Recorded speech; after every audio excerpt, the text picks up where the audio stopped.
En el nombre del Padre, y del Hijo, y del Espíritu Santo. Amén.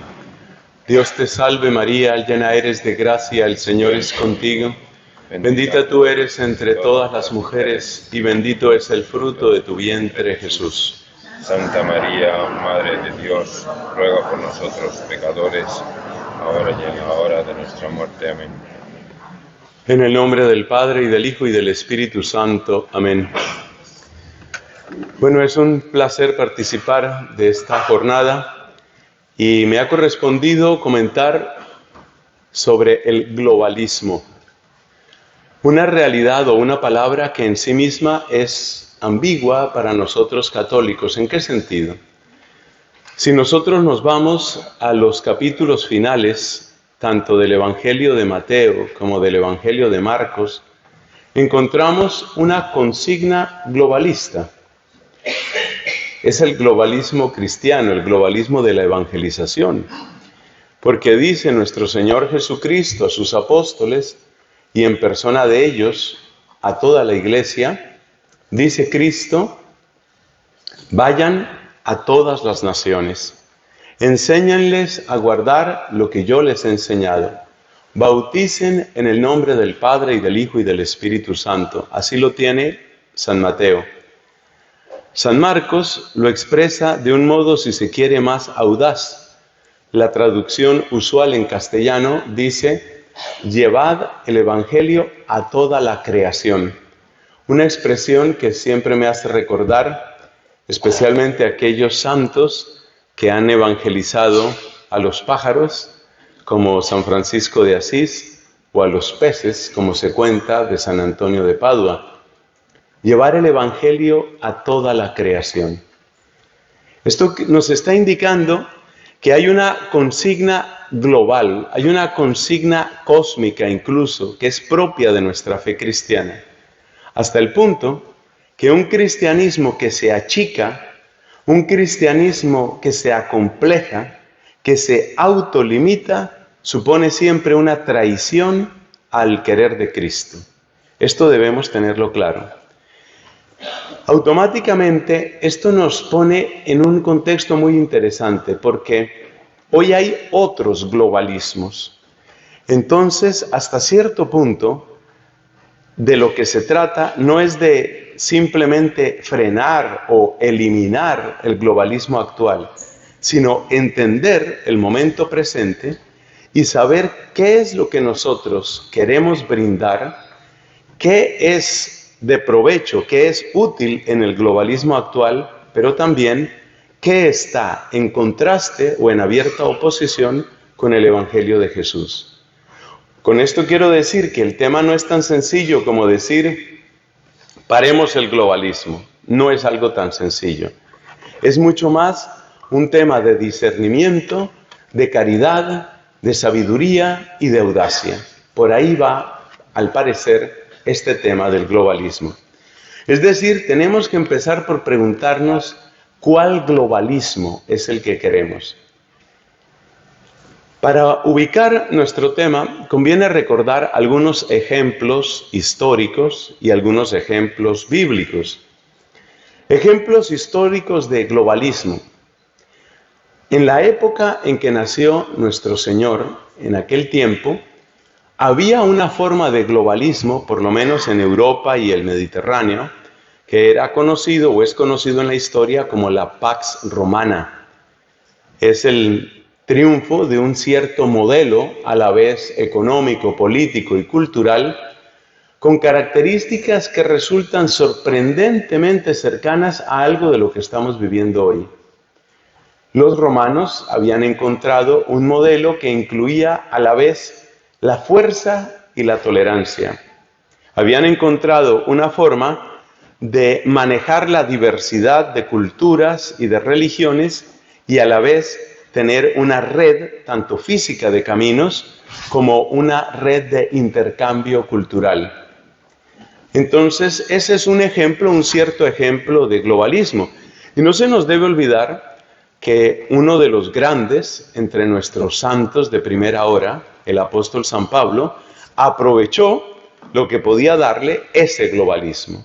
Entonces, sabía moverse por las rutas marítimas, sabía moverse por los grandes caminos del imperio para llegar a donde él quería llegar. Creo que ese ejemplo es iluminador sobre cómo hay un globalismo que en sí mismo es secular, hasta cierto punto incluso pagano, pero que tiene una aplicabilidad o que tiene un modo de aplicarse dentro de la evangelización. Luego tenemos un segundo ejemplo, van a ser tres. Un segundo ejemplo histórico que es diferente. Es lo sucedido en muchas de las persecuciones propias del mismo Imperio Romano. Tradicionalmente se habla de unas 10 persecuciones, empezando por la época de Nerón y llegando prácticamente hasta los albores del siglo IV, la época del emperador Constantino y todo aquello. En esas persecuciones hay otro modelo globalista, según el cual se quiere implantar, o mejor, se quiere imponer una uniformidad de pensamiento que parece superficial, pero que en el fondo tiene connotaciones bastante profundas. Estamos hablando de el dar culto al emperador, la divinización del emperador. Lo típico de esas persecuciones era decirle a los cristianos, bueno, para que te salves de la cárcel, para que te salves de la persecución, no tienes sino que hacer la fila y echar unos granos de incienso en un pebetero frente a una efigie que representaba al emperador. Es lo único que tienes que hacer y nadie te molesta. Detrás de eso, sin embargo, había algo, repito, bastante profundo, porque de lo que se trataba era de reconocer la deidad, el carácter divino del emperador, y detrás de eso la aceptación de la religión, pues pagana por supuesto, que era el cemento social del imperio. Como probablemente estamos todos enterados, la religión de los romanos no era una religión del corazón ni de la conversión, sino que era una combinación de supersticiones, tradiciones y acuerdos sociales. Los cristianos, al negarse a dar culto al único Dios, se mostraban ajenos a esas tres cosas, es decir, a la tradición, a la superstición y a ese cemento social. Y esto resultaba intolerante y por eso pues, se presentan estas persecuciones, las cuales fueron diversas, como bien sabemos, diversas en su alcance geográfico, diversas en lo que podríamos llamar sus objetos primeros de persecución. En algunos casos eran los catecúmenos, en otro caso eran los obispos, en otro caso iba variando. Pero en medio de su diversidad había un cierto afán de pasar el rodillo, pasar la aplanadora, decimos en mi país, esa máquina que tiene un rodillo bien grande y que sirve para uniformar el camino. Entonces, ese es otro ejemplo de globalismo. En este caso, pues un ejemplo trágico por el número de víctimas que logró. Y no me refiero solo a los que fueron torturados, me refiero al número de aquellos que frente a la amenaza de la persecución, pues apostataron de la fe. Porque en el fondo, detrás de las persecuciones y detrás de las pretensiones de uniformar el pensamiento, el que está es el enemigo malo, es el demonio, y lo que más quiere el demonio no es la tortura y la sangre de los mártires, lo que él quiere en el fondo es la apostasía. Eso es lo que a él le interesa. Lo que a él le interesa es enfriar hasta el punto de la apostasía los corazones. Y en ese sentido, si bien las persecuciones nos dejaron ejemplos magníficos de heroísmo, estas mismas persecuciones hasta un cierto punto lograron su propósito en las deserciones masivas. En la historia de la Iglesia se recuerda esa época como época de confrontaciones teológicas muy complejas en torno a qué había que hacer con la gente que había traicionado su fe. Es el famoso tema de los lapsi, los que habían caído, los que habían renunciado a la fe, y que cuando terminaba la persecución llegaban alegremente y con su cara lavada, bueno, ya pasó el problema, ahora sí sigamos todos donde estábamos. Y esto pues trae discusiones teológicas, litúrgicas, de disciplina, que son bien interesantes y que suelen estudiarse en el contexto de la historia del sacramento de la reconciliación. El tercer ejemplo, bastante dramático, desde mi punto de vista, que quiero comentar, es el de la crisis arriana. Es interesante lo sucedido ahí. Tenemos a un emperador, hijo de madre cristiana, Helena es su nombre, Santa Helena. El emperador es Constantino. Constantino es venerado como santo por los ortodoxos. Nosotros los católicos somos un poco más precavidos porque la figura de Constantino es bastante compleja.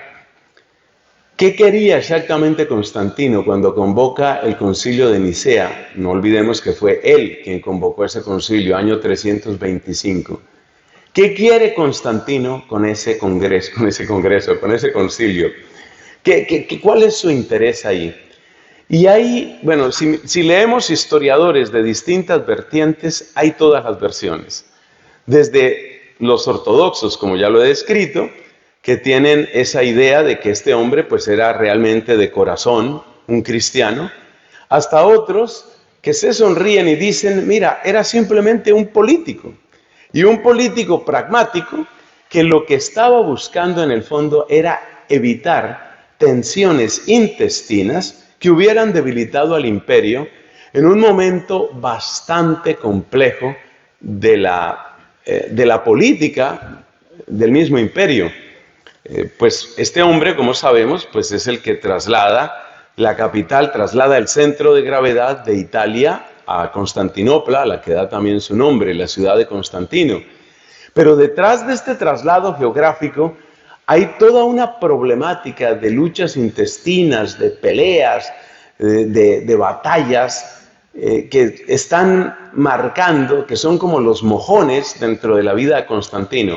Entonces Constantino, según la versión más pragmática, que es un poco la que yo suscribo, para ser sincero, Constantino convoca este concilio un poco en tónica de evitemos peleas adentro, necesitamos que haya una cierta uniformidad en el pensamiento, en la religión, porque la religión despierta sentimientos y reacciones muy intensas. De manera que pongamos en orden el tema religioso para que por lo menos eso no sea un problema en el imperio.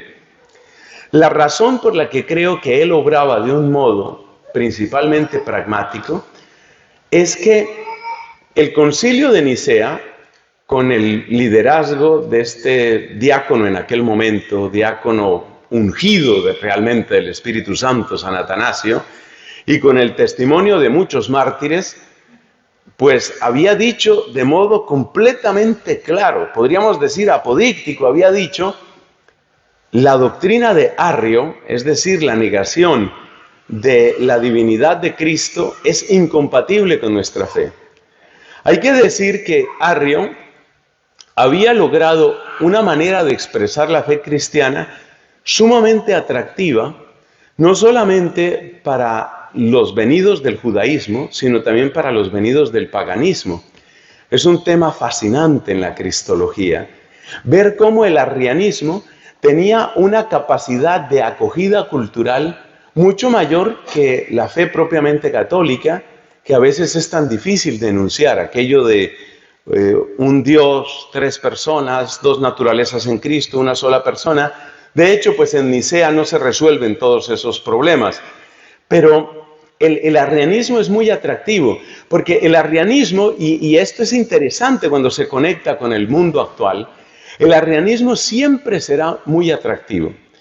Quiero, con la ayuda de Dios, expresar en un par de minutos por qué el arrianismo siempre será más atractivo que la expresión clara y ortodoxa de nuestra fe.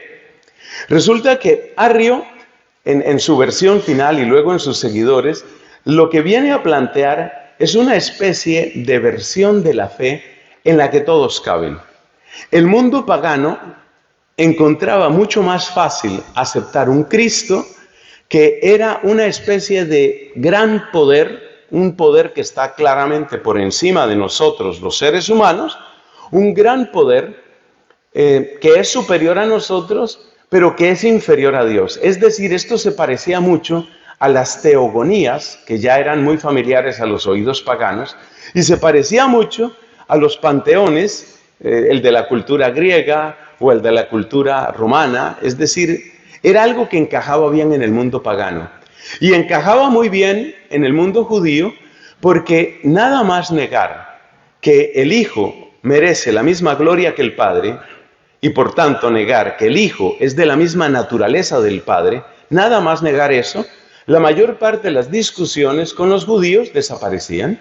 Porque entonces, si tú me vas a decir que Jesucristo es Dios, pues yo como judío no voy a poder aceptártelo nunca. Eso significa que voy, o así pensaban muchos de ellos, eso va directamente en contra del mandamiento fundamental nuestro, de Deuteronomio capítulo 6, amarás al Señor tu Dios, Él es el único Señor, etc. Entonces el arrianismo tenía una carta de entrada asegurada en el imperio. Pero el concilio de Nicea, convocado por Constantino, resulta que se pone de parte de la versión de Atanasio y del gran patriarca Alejandro de Alejandría y del gran testimonio que dan mártires y confesores diciendo la fe verdadera, pues afirma que el Hijo merece la misma gloria del Padre. Porque ese es otro punto interesante en la controversia arriana. Arrio no entraba en disquisiciones tan ontológicas como decir, mira, es que naturaleza, que el Hijo es de la misma naturaleza del Padre. Así no lo planteaba Arrio. Arrio hablaba de un concepto que es mucho más fácil de manejar, pero también es más resbaloso, y es el concepto de la gloria. Entonces lo que venía a decir Arrio era, no, es que el Hijo no merece la misma gloria del Padre. Si uno toma unos cuantos textos del Nuevo Testamento, le resulta hasta fácil de aprobar eso. Nada más recordemos lo que dice Cristo en el Evangelio de Juan, que el Padre es superior a todos. Entonces resultaba muy fácil para Arrio encontrar algunos textos, lo mismo en el capítulo 1 de la carta a los Colosenses. De tal modo que el arrianismo tenía muy buena entrada, culturalmente tenía muy buena entrada, era algo mucho más fácil de aceptar, pero Nicea niega abiertamente la postura de Arrio y no solo eso, sino que ordena que sean quemadas todas las obras de Arrio. ¿Qué actitud toma Constantino cuando los obispos reunidos de todo el mundo dan esa opinión? Pues él al principio se manifiesta de acuerdo con lo que han dicho los obispos, que se supone que al fin y al cabo son los maestros de la fe. Pero él mismo, y sobre todo su familia, en particular una hermana suya, toman un rumbo que cada vez es más arriano. Y cuando Arrio, Constantino, poco antes de morir, es bautizado por un obispo abiertamente arriano. O sea que, por eso digo que era más pragmático este hombre que otra cosa. Pero es interesante ver cómo, a pesar de Nicea, muy a pesar de Nicea, el mundo se vuelve arriano básicamente. Es decir, la doctrina de Arrio, que es mucho más que teología, es un modo de vivir la fe, es un modo cultural, se extiende rápidamente por todo el mundo, hasta el punto de que en ese mismo siglo IV, a finales de ese siglo IV, encontramos que un hombre tan valiente y tan sabio como San Ambrosio de Milán, tiene que pelear su catedral a los arrianos, porque los arrianos se sentían dueños de esa catedral.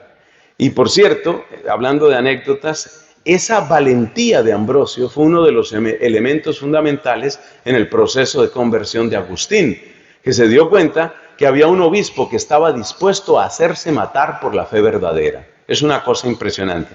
Pero esto demuestra el globalismo arriano, y esto demuestra que ese globalismo se había extendido porque era mucho más fácil de acoger intelectualmente y culturalmente. Pasemos a algunos ejemplos de tipo bíblico sobre este mismo tema globalista. El primer globalismo lo podemos encontrar en la Torre de Babel, ¿no? Todo el mundo unido y nosotros vamos a llegar hasta el cielo. Nos unimos y logramos lo que queramos. Esa especie de reflexión que dice Dios para sí mismo en el pasaje de la Torre de Babel, Esa reflexión que hace Dios diciendo, si este es el comienzo de sus obras, nada podrá detenerlos después. Esa especie de pensamiento divino, como si fuera una meditación de Dios, así lo presenta el Génesis, está mostrando uno de los rasgos típicos de los globalismos paganos. Nos unimos y lograremos lo que queramos. Es decir, no tenemos ninguna autoridad ni poder por encima de nosotros. Nosotros hacemos y haremos lo que nos plazca. Eso aparece en la Torre de Babel. Luego hay que recordar en los libros de los Macabeos, hay que recordar otro globalismo, que es el del imperio helenístico, que quiere, estamos hablando más o menos siglo III antes de Cristo, es la imposición de una cultura. Entonces se suspende el culto, vamos a llevar el gimnasio, y lo más interesante de ese ejemplo de globalismo, el del imperio helenístico, tiempo de los Macabeos, es que es un globalismo que le trabaja la cabeza a la gente, le trabaja la cabeza a la gente. Es decir, se vuelve chic, se vuelve de moda, se vuelve trending, como dicen hoy en el mundo de las redes sociales. Se vuelve trending ser helenista. Entonces el gimnasio que se construye en Jerusalén, a uno no se le ocurre un gimnasio, ¿no? El gimnasio que se construye en Jerusalén, que es un culto al cuerpo y que incluye, por supuesto, las costumbres griegas, incluyendo la desnudez, pues la palabra gimnasio viene del griego, que habla de desnudez. Entonces, el gimnasio griego en Jerusalén se convierte en tendencia. Y entonces los judíos se dan cuenta que para evitarse problemas y para estar a tono, pues lo que hay que hacer es pues volverse helenista. Es interesante ese impacto cultural, cómo el imperio helenístico utiliza por una parte el garrote, pero por otro lado la zanahoria, ¿no? Como se suele decir. El garrote es, si te opones, que fue el caso de los macabeos, hasta la tortura y la muerte. Pero por el contrario, si das el paso, si eres persona razonable y aceptas lo que te estamos diciendo, entonces no tendrás nada que sufrir y de hecho vas a estar muy a la moda, vas a estar muy en la vanguardia cultural. El último ejemplo lo tomamos del capítulo número 17 del Apocalipsis, donde aparece otro tipo de globalismo. Esto ha dado mucho para discutir a los exégetas y sé que hay también muchas interpretaciones diversas, no es el momento de irnos por una o por otra, pero el hecho es que en el capítulo 17 del Apocalipsis se habla de otro globalismo, la marca de la bestia. La marca de la bestia, y dice el texto literalmente, y nadie podía comprar ni vender si no tenía la marca de la bestia. Y esto nos trae otro aspecto del globalismo pagano. El globalismo pagano siempre tocará las necesidades básicas y siempre se convertirá en una condición de existencia. Es lo que encontramos en Apocalipsis 17. Bueno, detrás de estos ejemplos, los dejamos ya de ese tamaño, de estos ejemplos de la historia y de la Biblia, hay una realidad muy profunda de nuestro mismo ser, de nuestra antropología, podríamos decir. Y es que manejar la diferencia, manejar el disenso, es bastante difícil para la mente humana. No recuerdo ahora mismo cuál fue el filósofo que dijo, la mayor parte de la gente no puede dejar de creer en algo sin creer fervorosamente lo contrario. Y pienso que es un hecho. Pienso que nuestro mundo suele ir así, dando tumbos, ¿no? Se ve, por ejemplo, en temas de género, es una cosa impresionante. Hace unos 90 años, en Gran Bretaña se utilizaban, en el Reino Unido, se utilizaban métodos absolutamente brutales, pasando por presión psicológica, lavado cerebral, castración química, con respecto a los homosexuales. Era claramente algo inhumano y cruel. Pero de ese extremo, pues ya sabes, ¿no? Al otro extremo. Es muy difícil para la mente humana, y esta es una clave muy importante para nosotros, para nuestra fe cristiana católica, que es siempre fe del corazón, pero también de la mente. Es muy importante esto. No se puede avanzar en un diálogo provechoso con el globalismo, con los distintos globalismos. No se puede avanzar si no hay capacidad de discernimiento, de decir, esto me gusta, pero esto no me gusta. Con esto estoy de acuerdo, con esto no puedo negociar. Para la mente humana esto es muy difícil y es parte de nuestra naturaleza que en buena parte es naturaleza gregaria. ¿Qué más cómodo que sentir que todos sentimos lo mismo, que todos pensamos lo mismo, que todos estamos en el mismo barco? Esta sensación es tan intensa que parece estar en la raíz de esto que ha denunciado varias veces el Papa Francisco, nuestro Papa, cuando habla de la tentación permanente de un cristianismo de élite. ¿Y cuál es esa tentación? Pues es la tentación de sentir que nosotros somos los correctos, nosotros somos los que todos lo tenemos claro, nosotros somos los que todo lo hacemos bien, y los demás pues son los extraños, los demás son los pecadores, los demás son los herejes.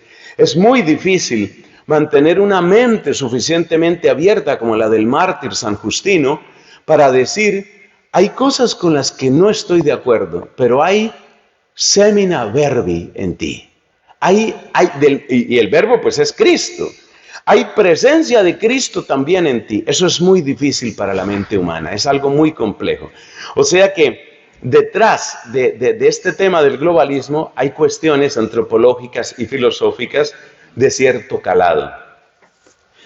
Pasemos entonces, después de esta presentación de la complejidad del fenómeno globalista, pasemos ya a lo que es el globalismo actual, al cual vamos a llamar en esta conferencia globalismo secularista. Ese es el nombre que le vamos a dar, el globalismo secularista actual.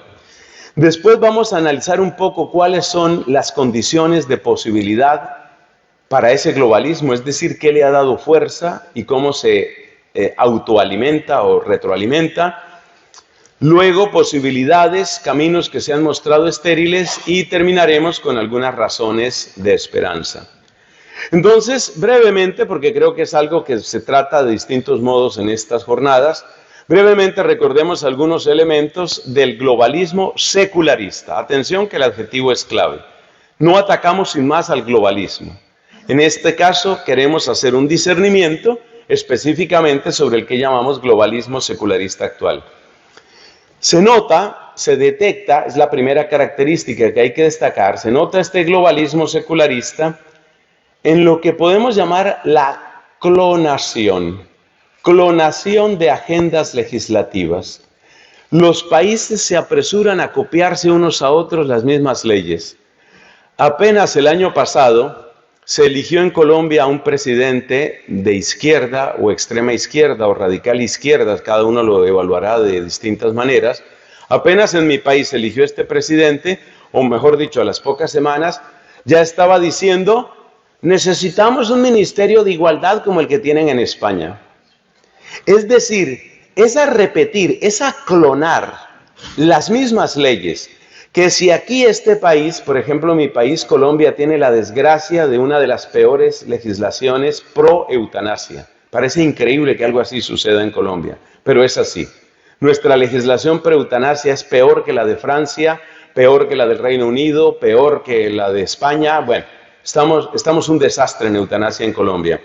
Pero ya cada uno que da un paso se convierte como en un modelo para otros. Clonación de agendas legislativas. Segunda característica del globalismo secularista actual, hay una imposición de supuestos derechos, lo cual si lo piensas bien es hasta gracioso, porque se supone que los derechos son como puertas abiertas, pero aquí se trata de imponer derechos. En la tradición clásica lo que se imponen son los deberes, pero aquí se imponen derechos, y se les llama así derechos de la mujer, derechos reproductivos, y detrás de los derechos, de los supuestos derechos, usualmente, de grupos minoritarios, los derechos de los indígenas, los derechos de los trans, los derechos, detrás de cada uno de esos derechos de minorías, vienen imposiciones legislativas y educativas para todos. O sea, en nombre del derecho de unos pocos, pues vamos realmente a obligar a todos. Vamos a hacer que todos entren por una determinada puerta. Es una estrategia sumamente inteligente porque como se presentan como derechos, el que quiera oponerse automáticamente queda con una etiqueta aquí que se llama fobo, ¿no? Eres homófobo o transfobo o lo que sea. Automáticamente tú eres el malo porque estás en contra de los derechos. Realmente es una estrategia bien inteligente, bien inteligente. Presentar los derechos como imposiciones y por consiguiente descalificar de entrada al que no quiera recibir esos derechos. Tercera característica general de este globalismo en esta enumeración: condicionar el lenguaje. Primero a través de algo que parece anécdota, después a través del discurso de personalidades y celebridades, después en los discursos académicos, y ya sabéis por supuesto de qué estoy hablando, ¿no? Esto empieza con el todos y todas, y luego son los todes, y el que no hable de los todes, entonces está mal. Tienes que decir todes. Pero es que no me convence, es que la academia nada. Tú dices todes o dices todes. ¿Vas a decirlo o no vas a decirlo? Entonces se convierte en una imposición. Y como han observado varios, y supongo que ya se ha dicho o se dirá en estas jornadas, las imposiciones de lenguaje son siempre imposiciones de pensamiento. El que te quiere obligar a hablar, te quiere obligar a pensar. O pensar como ellos quieren, se entiende. Entonces hay características, esta es la tercera característica del globalismo actual. Entonces vamos, clonación de agendas, segundo, imposición de derechos, tercero, condicionamiento del lenguaje, y no puede faltar el cuarto, la cultura de la cancelación, que paradójicamente es la supresión de uno de los derechos más fundamentales reconocidos en todas las democracias y todas las llamadas sociedades abiertas. Incluso los espacios que nacieron para que hubiera diálogo, que nacieron para garantizar la posibilidad del disenso, como es el caso de las universidades, cada vez son más intolerantes. El asunto empezó en Estados Unidos, hasta donde yo sé, pero se ha extendido, como por aquello de la clonación, se ha extendido a una cantidad de partes. Que vamos a invitar a tal orador o tal speaker, lo llaman, ¿no? Vamos a invitar a tal conferencista. No, viene una manifestación tremenda en el campus universitario de Caltech, por ejemplo. Vamos a hacer una tremenda manifestación de estudiantes en Stanford. No queremos que nos hable aquí Jordan Peterson. Creo que varios estaréis familiarizados con este canadiense, muy conocido precisamente por ser tan políticamente incorrecto en un montón de cosas. Entonces, Jordan Peterson va a hablar en esta universidad. Pues tremenda manifestación. Es la cultura de la cancelación. Es el linchamiento mediático que en el fondo reemplaza los argumentos por el escándalo, por la cancelación. Es la supresión de la argumentación. Como decía en tono profético nuestro querido y bien llorado, pero creo que falta, Papa Benedicto, como decía Benedicto, el hundimiento del logos no es solamente el hundimiento de la fe, es también el hundimiento de la razón. Y eso está sucediendo, y está sucediendo en Occidente. Y yo que siempre he sido un admirador, pero es que es de toda la vida, un admirador de esta querida Europa, y yo soy de los que digo abiertamente, España es mi madre patria, y lo digo así ante el que quiera oírme, pues ya sabes, yo realmente me rasgo las vestiduras metafóricamente, viendo cómo hay una supresión cada vez mayor de diálogo, también en esta Europa, que es la cuna de tantas posibilidades de comunicación y de libertad de expresión. Entonces quedémonos con esas 4 características como una especie de perfilamiento de lo que es la agenda y lo que es el rostro del globalismo secularista actual. Las repito: clonación de agendas, imposición de derechos, condicionamiento del lenguaje y cultura de cancelación. ¿Qué ha hecho posible que esto exista? ¿Y qué hace posible que se siga reproduciendo? Porque cuando uno lo analiza, como decimos a veces, con cabeza fría, cuando uno pone delante de sus ojos estas 4 características, uno dice, oye, pero ¿cómo hemos llegado allá? O sea, ¿cómo es posible que la universidad, pues yo soy profesor universitario, Y es que me escandaliza. ¿Cómo es posible que la universidad se haya convertido en un espacio donde cada vez es más difícil hablar? Debo decir aquí entre paréntesis que no ha sido mi caso personal. Soy profesor en la Universidad Santo Tomás, allá en Bogotá. Jamás he recibido ningún requerimiento, ni censura, ni cosa parecida en la universidad donde soy profesor, jamás. O sea, hay que reconocer que esto existe, pero hay que reconocer que tampoco es universal. Bueno, ¿qué ha hecho posible que se extienda y qué hace posible que florezca, para desgracia de muchos, que siga floreciendo esta cultura, este globalismo secularista? Pues bueno, hay por lo menos unas 5 características, unos 5 antecedentes o una quíntuple raíz que hace que este globalismo haya tomado tanta fuerza. Enumerémoslas. Primera, una visión suspicaz o abiertamente reprobatoria de todo patriotismo o sentimiento nacional. Es decir, lo primero es que te avergüences de ser lo que eres. Lo primero es que te sientas acomplejado, avergonzado de tu primer lugar de pertenencia. En una sana antropología, uno aprende a balancear el amor a lo propio y el respeto, aprecio o admiración por lo ajeno. Esa es una sana antropología. Entonces, por ejemplo, hablando pues de mi caso, que soy colombiano, pues yo amo intensamente mi país. No soy ciego, veo cosas terribles que también suceden, pero yo amo mi Colombia, la amo. Y en todas partes pues me voy a presentar como lo que soy y con los valores que tengo. Y por eso me viene muy mal cuando para mucha gente Colombia solo significa cocaína, Shakira y no sé cuál futbolista y ya está. Eso me parece pues triste, es decir, con el respeto a la señora que ha tomado por nombre Shakira, con el respeto a esa mujer, me parece que es una pésima embajadora de lo que nosotros somos, pero pésima, aquí con todo respeto, porque creo que hay derecho también a decir las cosas. Entonces, Colombia es mucho más que eso, es mucho más que unas cuantas canciones y que algunos problemas que los primeros en sufrirlos somos los colombianos.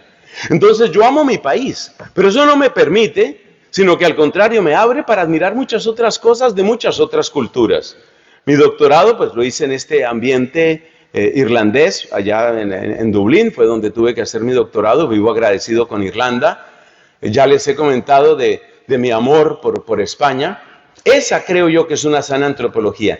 Pero el globalismo secularista necesita que tú te sientas acomplejado de lo que eres, de tu pueblo, de tu familia, de tu fe, de tu país. Que te sientas acomplejado. Y el ataque ha sido bárbaro, es decir, siempre es la negación de lo propio para hacerte la promesa de que en un nivel cultural superior, ahí sí podría ser. Es decir, adaptándolo con el máximo respeto hacia vosotros, que te sientas acomplejado de ser español para que pienses que lo único que vale la pena es ser Europa. O sea, tu España no vale, lo que vale es Europa. Eso es globalismo secularista. Que niegues lo tuyo para que acojas la promesa de llegar a existir si admites el nivel superior. Entonces, por ejemplo, en mi caso, allá en Colombia, pues es lo mismo, ¿no? Acompléjate de ser colombiano para ser parte de otra cosa. Entonces, que pertenecemos a la OEA, que pertenecemos a los países del sur, que pertenecemos a no sé cuánto. Y está muy bien pertenecer, pero espérate que nosotros tenemos también lo nuestro y no lo vas a negar de un plumazo. Entonces, ese es un elemento que se repite casi de un modo subconsciente y que tiene un gran impacto en mucha gente. Segundo, en la misma línea, el globalismo requiere siempre una religión universal. Esto es fundamental. En el fondo, volviendo por un momento a lo de Arrio, si te das cuenta, lo que él quería era una religión universal. Y cuando los obispos en Nicea dijeron, nosotros queremos ante todo una religión verdadera, atención a la tensión dialéctica. Los obispos en Nicea dijeron, queremos una religión verdadera, la verdad de la religión. Y al final Constantino lo que viene a decir es pues yo quiero una religión universal. Y como para religión universal me vale más el arrianismo, entonces, muy bien lo que habéis dicho, señores obispos, pero en la práctica lo que se empieza a difundir es el arrianismo. Es la pretensión de la religión universal. La religión universal supone lo que creo que recibió su nombre aquí en España, que es el buenismo. Es la reducción de la religión a que simplemente seamos un poco buenas personas. Es decir, ya sabes, ¿no? Llevarse bien con todos, ser buena persona, ser súper tolerantes, no peleamos con nadie. La metáfora de la montaña, ¿no? Tú subiste por este lado porque eres budista, yo subí por este lado porque soy católico, tú vas por este lado porque eres musulmán, pero en el fondo todos estamos detrás de lo mismo. Ese lenguaje es el lenguaje del globalismo secularista, porque en la manera en la que, en la medida en que tú te enajenas, en que tú te autodestierras de tu religión, pierdes la capacidad de la convicción. Pierdes la capacidad del debate fecundo.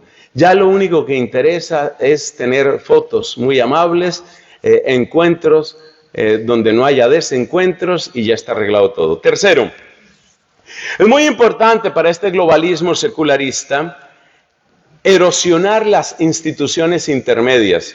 Fue el tema del que estuve disertando, bendito sea Dios, anoche allá en Vitoria. Eso es muy importante, la erosión de las instituciones intermedias. Intermedias quiere decir entre el individuo y el Estado, o entre el individuo y la humanidad. Hay una serie de instituciones intermedias. Esto se estudia en teología católica dentro de la moral social. Concretamente os invito a que vayáis a un documento magnífico, el Compendio de Doctrina Social de la Iglesia, y esto aparece en el numeral, allí donde se habla del gran principio de subsidiariedad. El principio de subsidiariedad quiere precisamente el respeto a las instituciones intermedias, que son los lugares de anclaje de la emocionalidad y de las convicciones. Esas instituciones intermedias son ¿cuáles? Pues, ante todo, la familia, tu red de apoyo, tus amigos, tu comunidad parroquial, aquellos con los que te reúnes, incluso los partidos políticos, la pertenencia académica. El globalismo quiere erosionar, no siempre destruir, pero sí quiere erosionar, dejar como cuencos vacíos estas instituciones intermedias, de manera que sean simplemente agentes de propaganda, agentes de difusión de las mismas ideas que se repiten en todas partes. Entonces, la universidad perdió su sabor, ya no es. Bueno, ya veis cuánto me duele el tema de la universidad. La universidad perdió su sabor. La iglesia misma pierde su sabor. Lo único que interesa es que seamos todos, ya sabemos, súper tolerantes y todo aquello. Cuarto punto, hay que mantener a la gente divertida. Esto es fundamental. Fundamental, la gente tiene que estar divertida. A mí esto lo descubrí y en parte lo viví en el servicio misionero en los Estados Unidos de América. Oye, darme cuenta cuántas veces en la pedagogía típica norteamericana los docentes tienen que hacer promesas de que todo será divertido. La expresión típica en inglés, it will be fun, it will be fun. No, o sea, todo va a ser divertido. Bueno, chicos, hoy vamos a hablar de los logaritmos, pero no os preocupéis que va a ser una pasada, va a ser divertido.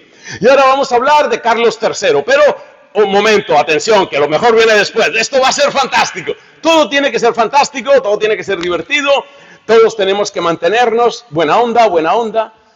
En el fondo, debajo de esa superficialidad, siempre hay ansiedad. Esa ansiedad que luego sale en el consultorio del psicólogo. Esa ansiedad que luego revienta frente al psiquiatra. Esa ansiedad del que un día confiesa, mira, es que estoy en procesos de cutting, esto de que la gente se empieza a hacer cortadas, ¿no? Estoy cortándome, estoy automutilándome, tengo ganas de matarme. Debajo de esa costra superficial de perpetua diversión, lo que hay es la angustia de una cantidad de dudas no resueltas y de grandes preguntas que ni siquiera pueden ser formuladas. Entonces, eso es importante. Y luego, por mencionar solo otra más, seguramente son más, pero por mencionar una última entre estas condiciones de posibilidad, es el elogio de la libertad, pero la libertad estilo Sartre. O sea, 50, 60 años después, ¡ay! Sartre se salió con la suya. Aquello de que la existencia va primero que la esencia, aquello de que tú defines tu propio ser como tú quieres, aquello de que tú te haces a ti mismo, por lo tanto no le debes nada a la sociedad, que no debe imponerte nada más allá del consenso, no le debes nada a la naturaleza, por eso tú puedes ser hoy hombre, mañana mujer y pasado mañana lo que te inventes. Es el elogio de la libertad como autonomía absoluta, que ha dado todavía otra vuelta de tuerca en el plano social cuando se ha convertido en ley, hasta llegar a extremos que son risibles. Es que los estamos viendo y están empezando a reventar, como cuando llega la primavera, están empezando a eclosionar en muchas partes.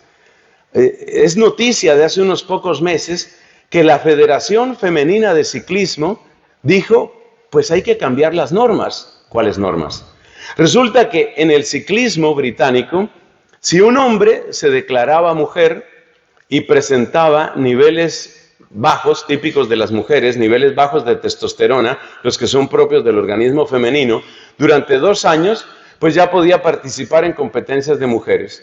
Y entonces, estos hombres trans, con todo el respeto para todo el mundo, pero las cosas hay que decirlo, estos hombres que se declaran trans, están ganando todas las competencias. En halterofilia, lo del levantamiento de pesas, en natación ha pasado, en ciclismo ha pasado. Entonces las ciclistas británicas llegó el momento en el que dijeron, mira, pues tenemos que hacer algo, esto no puede seguir así. Porque estos hombres que se declaran mujeres, pues ya están ganando todas las competencias.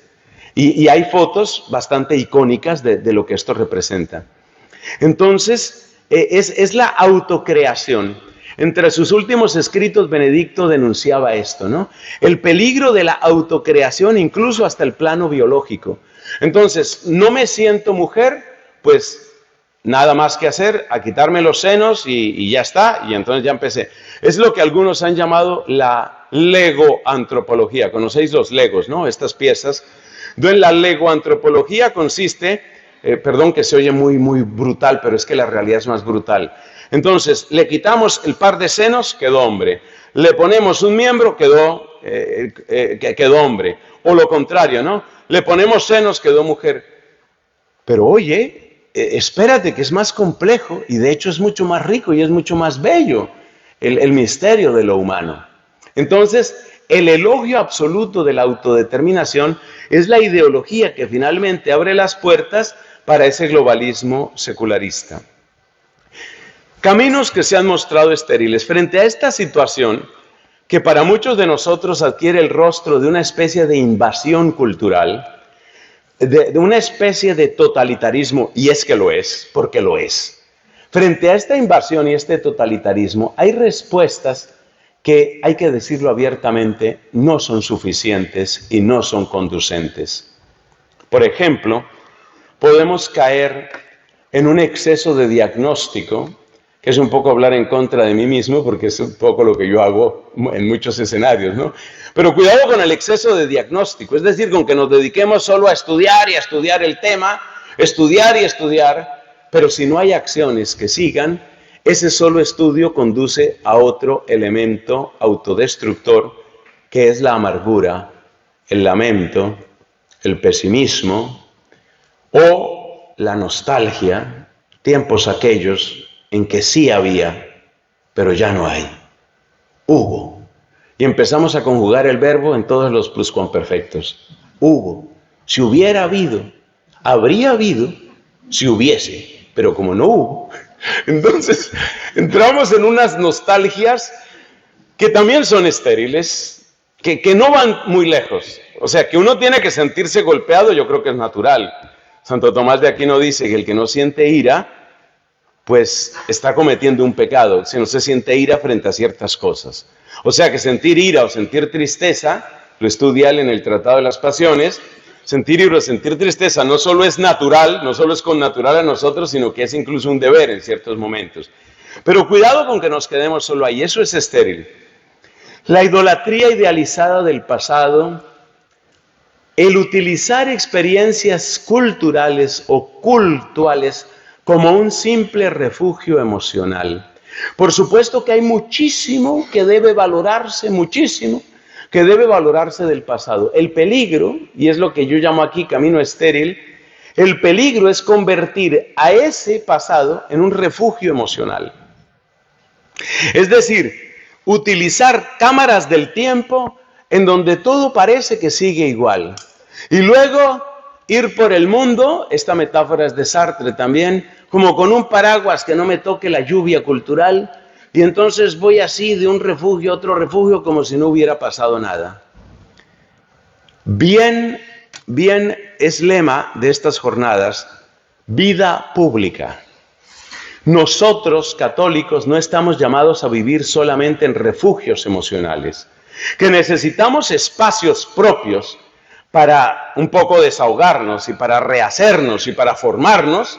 Creo que es un poco el espíritu de estas jornadas, que necesitamos estos espacios, los necesitamos. Pero nosotros no podemos ir de refugio en refugio. Nosotros estamos llamados a tomar fuerzas, rehacernos, un poco consolarnos, secarnos las lágrimas y adelante que hay que anunciar, y adelante que hay que trabajar. Y por último, es un camino estéril, lo considero así, el pretender que, lo que dicen algunos católicos, más o menos preocupados, pero al mismo tiempo más o menos indiferentes, estos católicos que dicen, bueno, esto se normalizará tarde o temprano. Es decir, creer que el tiempo por sí mismo va a resolver las cosas. Que hay una cantidad de exabruptos y una cantidad de leyes absurdas que van en contra de la vida, en contra de la familia. Sí, pues está muy mal, pero son extremos, ya se normalizará, ya esto pasará. Y ciertamente pasará, pero no pasará solo, no pasará por sí mismo. Porque es que llevamos ya por lo menos un par de décadas donde la gente dice, bueno, llegarán hasta aquí, y siempre van más, y siempre van más. Es que fue noticia, lo comentaba también anoche, fue noticia aquí en España, el caso de uno que está denunciando al Ayuntamiento de Madrid porque no le están subsidiando un aborto mental. A ver, ubiquémonos. Este es un hombre que se considera mujer y que, considerándose mujer, se consideró embarazada, pero por supuesto no había ningún embarazo, entonces necesita un tratamiento para abortar. Es que, por eso te digo, esto no para. Y después de eso va a seguir otra y otra. Esto no para. Y todo es con el dinero de los contribuyentes. Entonces la denuncia es, vosotros, gobierno, me tenéis que pagar mi aborto mental. Porque es imposible que discriminéis. Claro, meten la palabra discriminación y ya parece que lo han resuelto todo. Entonces, es imposible que me discriminéis. Si ya sabemos que el aborto es gratuito, seguro y libre, ya sabemos que el aborto es así para todos y por consiguiente para todas, pues yo soy una toda. Y como toda estoy embarazada, entonces me pagáis mi aborto. O aquí hay denuncia. Y va a haber un problema, ya veréis el problema que hay. Entonces, esto es para decir que esto no para por sí mismo. Esto no se va a detener. Y nosotros tenemos que tener la claridad de que siempre desde los grandes principios de nuestra fe, que incluyen el respeto, pero que también incluyen la argumentación, incluyen la convicción, incluyen la libertad de todo autocomplejo, pues hemos de hacer presencia. Bueno, terminemos comentando un poco sobre algunas propuestas y razones de esperanza. Propuestas y razones de esperanza. La primera propuesta, por supuesto, es que necesitamos información y lucidez frente a lo que está sucediendo. Hay que informarse. Ese es el primer deber. Segundo, una comprensión profunda, por favor, comprensión profunda de la vida cristiana como un noble combate. Es algo que no nos pilla distraídos si realmente somos cristianos. Lo de combate, el buen combate de la fe, está en las cartas pastorales de Pablo. Cuando él se despide de esta vida, 2 Timoteo capítulo 4, también él habla de que ha combatido ese combate.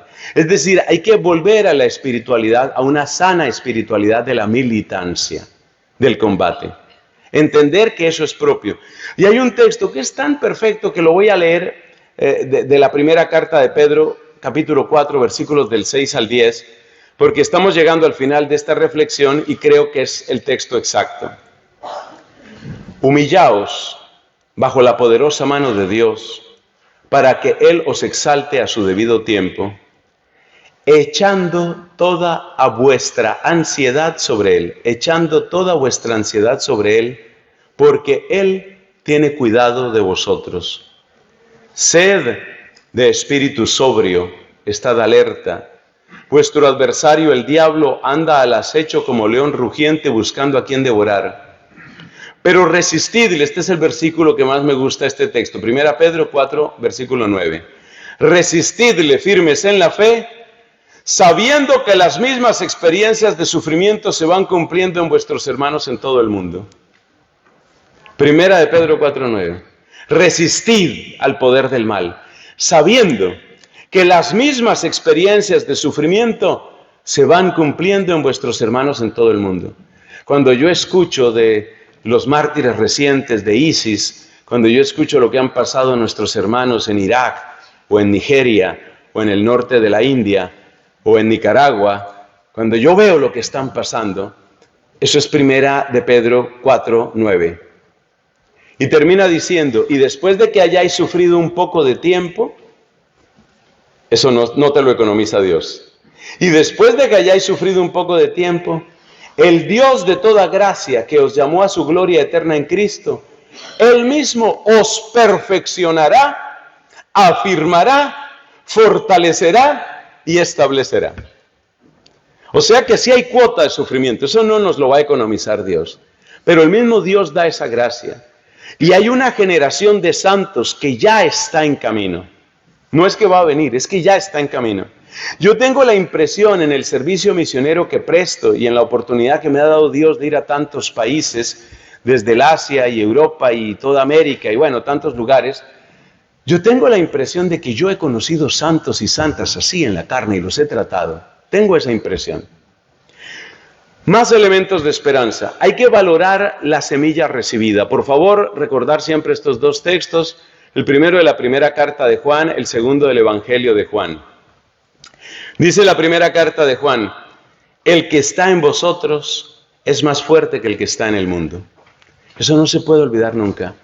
Por favor, desacomplejados, por favor, libres. Por favor, yo digo incluso gallardos, valientes, audaces, siempre, siempre. El que está en vosotros es más fuerte que el que está en el mundo.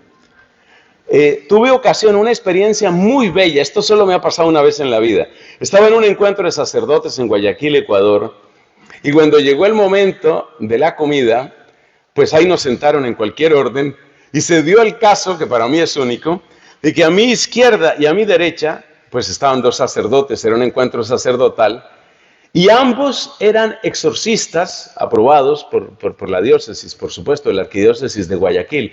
Ambos eran exorcistas.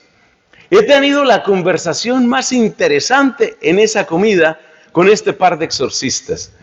¿Qué hombres de Dios, qué manera de hablar y con qué serenidad.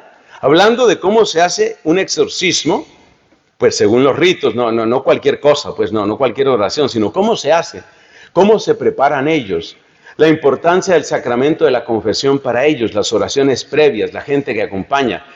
Y luego la manera como hablan de la acción del demonio, porque claro, el caso de la posesión diabólica es un caso extremo, pero el demonio pues está obrando de muchos otros modos. La manera como hablaban de la acción del demonio, yo estaba fascinado porque en su sencillez, más que doctores en teología o esto, pues eran gente de una experiencia de Dios muy profunda, este par de hermanos ecuatorianos, hablando, por ejemplo, de todo el ruido que hace el demonio para tratar de quitarle la fe al sacerdote y a los que están participando en el exorcismo. Es decir, decía él, es como un tigre que ruge y ruge y ruge, pero tú te mantienes en tu fe y tú mandas en el nombre de Cristo y el rugido se va apagando y el demonio se va. Unos hombres de fe extraordinarios. Muy buena experiencia tuve en aquella ocasión en Ecuador. Entonces, lo mismo vale para acá. Nosotros tenemos que saber que el que está en nosotros es más fuerte que el que está en el mundo. Y tenemos que recordar lo que dice Juan capítulo 16, que es la despedida de Cristo antes de entrar a su oración sacerdotal, que está en el capítulo 17 del mismo Evangelio. La última frase, atención, la última frase que dice Cristo a sus apóstoles, antes de sumergirse en su oración sacerdotal y luego pasar a la pasión, la última frase es: ánimo, yo he vencido al mundo. Eso no se nos debe olvidar. En sus horas de dura crisis, podemos llamarlas, que padeció el Papa San Pablo VI, en esas horas de durísima crisis, especialmente después de Humane Vitae, sabéis que se le vino el mundo encima, ¿no? Incluyendo la traición de muchos hermanos obispos. Fue una cosa terrible, terrible lo que vivió San Pablo VI. Y en esos momentos él cuenta que recordaba y se repetía una y otra vez las palabras de Cristo: yo he orado por ti para que tu fe no desfallezca. Tenemos que saber que el Señor está orando por nosotros, no en el futuro o en el pasado, que también, sino en el presente. Está orando por nosotros en este instante. Él nos está defendiendo en este instante. Esas palabras del Evangelio se vuelven realidad cuando defendemos nuestra fe. Yo os daré palabras y sabiduría a las que nadie podrá resistir. Y así se cumplió, porque nos cuenta en el martirio de San Esteban, el protomártir, nos cuenta el libro de los Hechos de los Apóstoles, que no podían resistir la sabiduría de Esteban. Por eso tuvieron que aplicar, ¿qué? La cultura de la cancelación. ¿Te acuerdas lo que dice, no? Se taparon los oídos y gritando, ¿cierto? Linchamiento mediático, modelo siglo I. Tapándose los oídos y gritando, cayeron sobre él y luego lo apedrearon. Bueno, entonces ahí tenemos esa certeza bíblica. Otros elementos: conocer, agradecer y dar a conocer lo bello, bueno y fuerte de la tradición que hemos recibido. No es solo que tengo fe en Cristo, es que tengo un camino de 2000 años de iglesia y mucho más de pueblo de Dios. Es que tengo un camino del que me siento orgulloso en el sentido, llamémoslo correcto, de la palabra. Me siento orgulloso, me siento bien de eso y no me acomplejo. ¿De qué tengo que acomplejarme? ¿De las magníficas construcciones inigualables en términos de arquitectura? ¿De las composiciones musicales inigualables en términos de armonía? ¿De las construcciones intelectuales inigualables en términos de sumas y tratados y genios? ¿De qué tengo que avergonzarme? ¿Que hay errores? Sí, pero no me vas a aplicar la estrategia de hablarme solo de errores y llagas y pecados para decirme que esa es la iglesia. No. Entonces, de nuevo, todo esto va en la misma tónica de desacomplejarse, conocer y dar a conocer. Y es impresionante. Yo le escuchaba a un conferencista británico que decía, él se manifestaba ateo, es de los pertenecientes a la Asociación Humanista. Ellos no se llaman ateos, sino se llaman humanistas, la Asociación Humanista Británica. Y decía él, bueno, pues hay que reconocer que las mejores melodías se las llevó Dios. Lo reconocía este hombre. No, hay que salir de ese complejo. No se nos olvide que grandes conversiones han sucedido también a través de lo estético y lo bello y lo arquitectónico. Está entre las más conocidas la de Paul Claudel, ¿no? En Francia. Más elementos, el tiempo se acaba, señores, señoras, se acaba. Hay que renovar la catequesis familiar, comunitaria, parroquial, en clave de realismo. Por favor, hablad a vuestros hijos, hablad a los chicos de primera comunión en estos términos, en términos de que hay combate, pero hay que decirlo serenamente y sin ánimo de soberbia, pero hay que decirlo. A los chicos de confirmación, por ejemplo, hay que decir abiertamente, mira, estamos en este combate, estos son los elementos, esto es lo que está sucediendo, estas son las descalificaciones y estos son nuestros mártires. Eso que se hace en estas jornadas, eso hay que seguirlo haciendo, pero no solo aquí, sino también en la catequesis. Por supuesto, fortalecer nuestras comunidades cristianas de fe, los lugares de oración, de formación, de evangelización. Fuera de comunidad somos demasiado débiles. La carta a los Hebreos lo dice, capítulo 13. No abandonéis vuestras asambleas, como suelen hacer algunos, advierte la carta a los Hebreos. Y por último, que no es lo menos importante, conducir a todos, y en primer lugar a nosotros mismos, conducir a todos sin violencia, pero sí con claridad y perseverancia hacia la vida sacramental. Porque es Él finalmente quien nos sostiene. Nosotros no somos los sostenedores de una idea. Nosotros somos sostenidos por Él.